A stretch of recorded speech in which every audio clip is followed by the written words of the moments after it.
hey guys welcome to my mini blog সকল সবাই ভালে আছে না ভালে থাকক দিয়ক গাইজ এতিয়া মই ষ্টেডিয়ামত গৈ আছোঁ টাইম হ'ল 3:10 মান আজি লেট হৈছে অকণমান একো নাই আপোনালোকেতো জানি মানে ষ্টেডিয়ামত এইকেইদিন মানে টেনিছটোৰ মানে ফাইনেল আছে ফাইনেল মেচখন আছে আজি আপোনালোকক জনাম মানে ফাইনেল মেচখনৰ উইনাৰটোক কিমান মানে পইচা দিয়ে বহুত ডেঞ্জাৰাছ এইখিনি জাগা দি মই ৰাতি নাযাওঁ বেলেগ এটা ৰাস্তা দি মানে ৰাতি গ'লে বহুত ভয় লাগে মই বেলেগ এটা যেতিয়া টাইম হ'ল 3:25 মান মই নৱহঁতৰ ঘৰ পাই গৈছোঁ নৱ ওলাই দিছে গান শুনি আমি পাই গৈছোঁ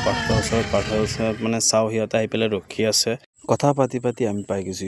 ষ্টেডিয়াম ভিতৰত সোমাই আমি চাওঁ টেনিছ খেলা যি মানে সোনকালেই চেছ আমি আহি গৈছোঁ পিটছত ৰোলাৰ মাৰিবৰ কাৰণে ছাৰে কৈ আছে মানে এইকেইদিন পূৰা বৰষুণ পৰিছে তো এতিয়া ৰোলাৰ মাৰিলে পিছখন বহুত ভাল হ'ব 20 মিনিটমান ৰোলাৰ মাৰি পেলাই আমাৰ লাগিছে ভাগৰ আমি গৈ আছোঁ ৰুমত Nagaon premier league NPL league first prize হ'ব 50,000 ছেকেণ্ড প্ৰাইজ হ'ব মানে 30,000 সেইদিনা মেলেং আহিছিল এতিয়া আমি যাম কেচিং প্ৰেক্টিছত বলক আমি কেচিং প্ৰেক্টিছ কৰিলোঁ সিহঁতে এতিয়া ড্ৰাইভ কৰি আছে মই পাইছোঁ ভৰিত দুখ